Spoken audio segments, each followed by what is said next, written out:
Les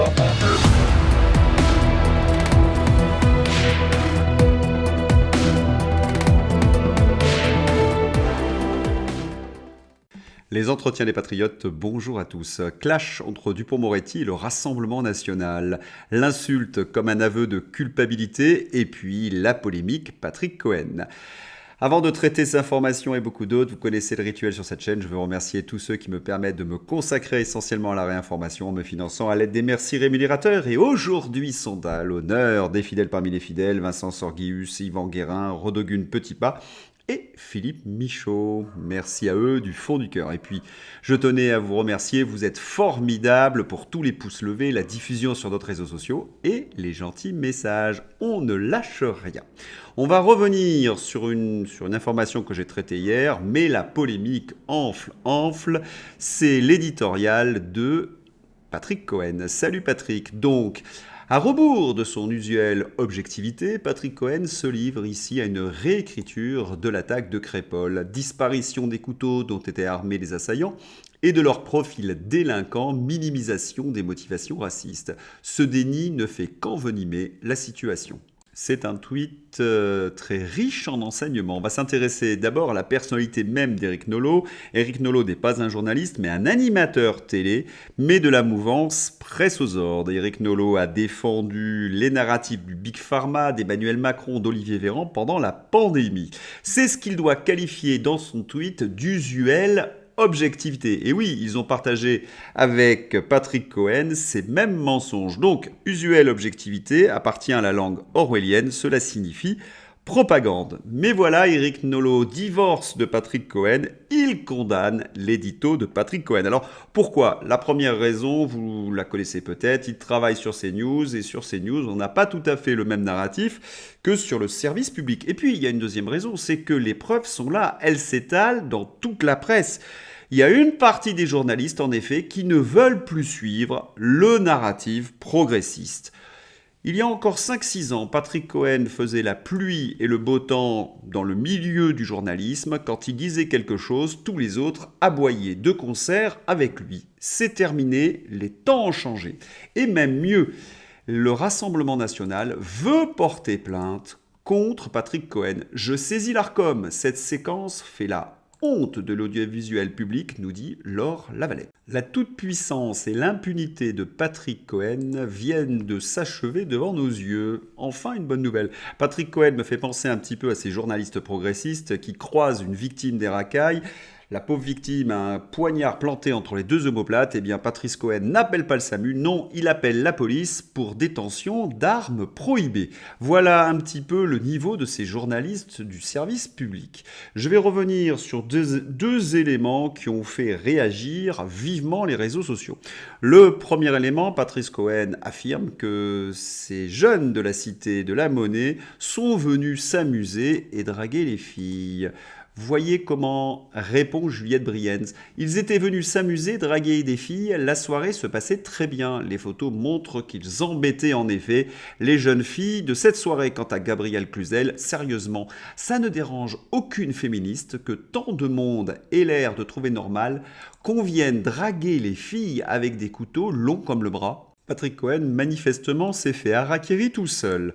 Mais on va revenir sur ce que je vous ai dit hier. Est-ce que le travail de Patrick Cohen est oui ou non du journalisme ? Est-ce que la version des agresseurs peut être considérée comme un fait journalistique ? C'est ce qu'affirme Daniel Schlederman. Certes, mais le fait que les mises en cause, j'espère que vous appréciez l'expression « les mises en cause », ont donné cette version est un fait. Dans notre jargon de journaliste, on utilise le terme « selon », comme dans « selon les mises en cause ». Un fait, vraiment ? Eh bien, Régis de Castelnau répond vertement à Daniel Schlederman. Dire que la version de la défense, comme celle de l'accusation d'ailleurs, est un fait est simplement idiot. Elle est par nature une expression subjective, dont les avocats auxiliaires de justice doivent être les interprètes, et donc en aucun cas un fait matériel sur lequel le journaliste peut construire son travail pour dévoiler la réalité. On sait en effet que celui qui se défend va mentir, donc on ne peut pas considérer, quand on est journaliste, un mensonge comme un fait. C'est du b.a.-ba du journalisme. Daniel Schlederman Et Patrick Cohen le savent. Ce sont donc des mensonges qu'ils sont en train de nous dire. Mais enfin, vous vous foutez du monde avec votre sophisme bricolé. Vous venez au secours de votre petit copain Patrick Cohen, qui a effectivement présenté sans aucune précaution une version de la défense pleine de trous où sont passés les couteaux, comme la réalité. Et pourquoi l'a-t-il fait de cette façon? Et pourquoi venez-vous à son secours? Parce que les belles âmes que vous êtes, qui portent leur antifascisme comme un signe extérieur de richesse, veulent à tout prix masquer le réel. Et nous connaissons ce réel, c'est un désastre. Et ce sont eux les responsables. Ils ont peut-être mauvaise conscience de ce qu'ils ont accompli. D'un pays débordé et dont les gouvernants sont désormais incapables de contrôler valablement l'espace public. Alors vous nous vendez votre mauvaise soupe, qui consiste à proclamer entre deux émeutes massives et incontrôlables et deux meurtres à coups de balles perdues de Kalachnikov que tout va bien et que le vrai danger, c'est le retour des sœurs sombres. J'espère que vous appréciez le calembour, les sœurs ombres. Vous ne mesurez même pas le mépris de classe que véhiculent vos comportements. Et oui, les responsables veulent masquer en effet leurs responsabilités. Et puis je voudrais revenir sur ce que j'ai dit hier. Pour moi, le fait important, c'est que Patrick Cohen a fait en sorte d'invisibiliser la défense des villageois de Crépol, d'invisibiliser les faits qui ont été d'ailleurs présentés par le procureur, parce que cela ne coïncidait pas, comme le dit Régis de Castelnau, avec leur vision du réel. Il y a néanmoins des gens qui vont sur les plateaux de télévision et qui rétablissent les faits. La mère, par exemple, de Romans, Madame Torval. La justice doit prendre en compte le caractère raciste de l'attaque de Crépol. Marie-Hélène Torval, maire de Romans-sur-Isère, sur BFM TV. Et elle ajoute, tous les suspects sont issus de parents déjà délinquants, c'est une culture qui se transmet. On va considérer cette dernière phrase comme la plus belle dédicace que l'on peut écrire à Patrick Cohen.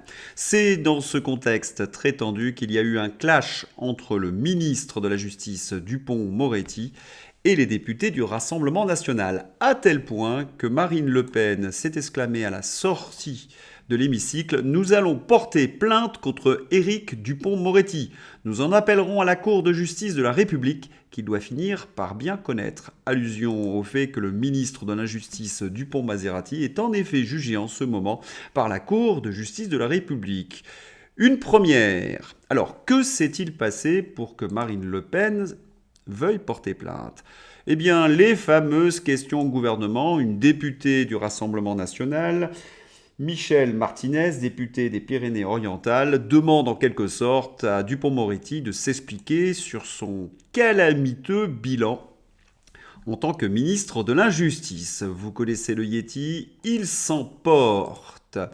Vos propos sont incendiaires et ils amènent dans la rue des militants de l'ultra-droite qui sont bien plus proches de vous que de moi, a lâché Éric Dupond-Moretti, dans une longue tirade en référence à la multiplication des rassemblements de l'ultra-droite. Le garde des Sceaux a ensuite enchéri « Pour être crédible, faites le ménage, chassez de vos rangs les gudards, les identitaires, les nazillons, les racistes, les antisémites qui sont planqués dans vos officines économiques. » Mais qu'est-ce qui a provoqué la colère de Dupond-Moretti? C'est tout simplement que lorsqu'il a affirmé que la justice était sévère et qu'il était efficace avec son collègue Gérald Darmanin, qu'il a entendu les rires et les colibés dans les rangs des députés du Rassemblement national, c'est là où il s'est énervé, où il a prononcé cette accumulation de termes dépréciatifs envers les députés du Rassemblement national et qui va lui valoir, d'après les dires de Marine Le Pen, une poursuite judiciaire. Mais on va revenir sur le double discours de Dupond-Moretti. Comment la justice française pourrait-elle être efficace? D'abord, nous sommes au sein de l'Union européenne, gouvernée par la CEDH, et nous savons qu'elle est gouvernée par l'idéologie Soros, cette idéologie européiste progressiste, très laxiste envers les délinquants.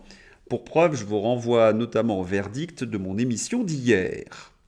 Et puis, il y a tellement de faits de délinquance en France que le système pénitentiaire français est sous-taillé pour les accueillir. Et c'est ce même ministre de l'Injustice qui passe son temps, lorsqu'il est dans un média de gauche, à expliquer qu'il faut libérer un maximum de prisonniers. Oui, le double discours. Et puis je vous présenterai un autre élément dans la suite de mon journal. Donc Dupond-Moretti sait très bien ce qu'il fait et il ne supporte pas qu'on le mette face à C'est aux conséquences de sa politique. Le résultat, il n'a plus que l'insulte comme défense. Et on le sait bien, quand vous insultez, eh bien c'est un véritable aveu de culpabilité. Quant aux insultes contre le Rassemblement national, je laisse la parole à Michel Martinez, député des Pyrénées-Orientales. Lors de la séance des questions au gouvernement de ce jour, mardi 28 novembre, j'ai interpellé M. Éric Dupond-Moretti, garde des Sceaux, au sujet du laxisme de la justice française. L'autorité légitime de l'État ne fait plus peur. Pour cause, le laxisme de la justice face à l'ensauvagement de notre société, qui ne fait plus ce pourquoi elle existe, dissuader, punir et réparer. Cette vérité n'a pas plu à M. Dupond-Moretti, il a donc préféré nous insulter, nous calomnier, plutôt que répondre sur le fond, preuve irréfutable de son déni de réalité. Suite à ces insultes, nous avons pris la décision de quitter l'hémicycle. Ce comportement est indigne d'un ministre et les propos qui ont été tenus à notre compte sont indignes d'un comportement républicain. Par ces mots, il a insulté les millions de Français qui ont voté pour les élus du Rassemblement national. On a tous compris que Dupond-Moretti a explosé, que c'est le maillon faible du gouvernement d'Emmanuel Macron, à tel point que ce dernier pense à un remaniement, c'est ce que nous affirme le Figaro. L'hypothèse d'un remaniement agite à nouveau la majorité. Sans attendre qu'Éric Dupond-Moretti ce mercredi et Olivier Dussopt ne soient fixés sur leur sort judiciaire, le camp Macron s'interroge sur un éventuel remaniement. Est-ce qu'ils veulent Cahuzac dans un prochain gouvernement Macron ? On a l'impression que c'est une hypothèse qui tient la route. Ce qui est certain, c'est que ce gouvernement ressemble au Titanic. Ça coule, ils ne savent plus comment faire. Alors, ils utilisent toutes les idées les plus saugrenues de leurs conseillers en communication. Pour preuve, regardez ce que veut notre ministre de la Santé. Il veut interdire de fumer sur les plages, dans les parcs et aux abords des lieux publics. Au lieu de réparer un système de santé publique en déshérence ou de faire respecter l'interdiction de cigarettes électroniques à l'Assemblée nationale, Elisabeth Borne en effet vapote au sein de l'hémicycle alors que c'est strictement interdit. Mais les macronistes se permettent tout. Aurélien Rousseau interdit de fumer sur les plages, dans les parcs et près des lieux publics. Pourquoi une telle persécution des fumeurs ? Car si je suis tout à fait d'accord pour l'interdiction de fumer à l'intérieur, mais à l'extérieur. Cela gêne qui ? Alors on va essayer de comprendre pourquoi Aurélien Rousseau se jette dans cette aventure.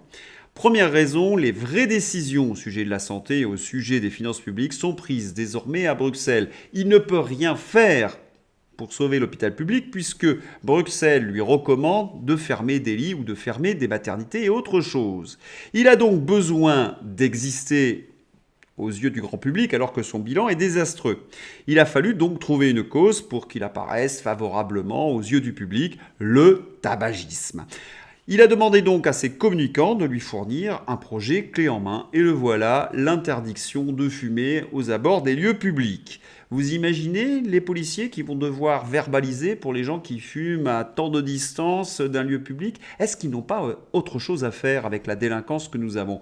Bref, vous avez compris, cette décision est purement de la communication, mais c'est un vrai naufrage et cela en dit très long sur le fonctionnement de la Macronie. Quant aux Français, lorsqu'ils voient un macroniste, Olivier Véran à Crépol ou Emmanuel Macron à Nantes, hier, concert de casseroles pour la venue d'Emmanuel Macron à Nantes, malgré l'interdiction des manifestations par la préfecture. Important dispositif déployé. Est-ce que vous connaissez un président de la République qui a un bilan plus désastreux que celui d'Emmanuel Macron ? Je crois que c'est de l'ordre de l'impossible. Lorsqu'on se tourne vers toutes ces réalisations, c'est un véritable désastre. Économie, diplomatie, sécurité, éducation, santé, et je ne peux pas tout dire. Et vous m'avez écrit hier que vous avez reçu votre facture d'électricité et qu'elle a été multipliée par 2, ce qui engendre évidemment un mécontentement généralisé dans le pays. Un ministre de Macron ne peut plus se rendre en province sans être hué, sans être chahuté.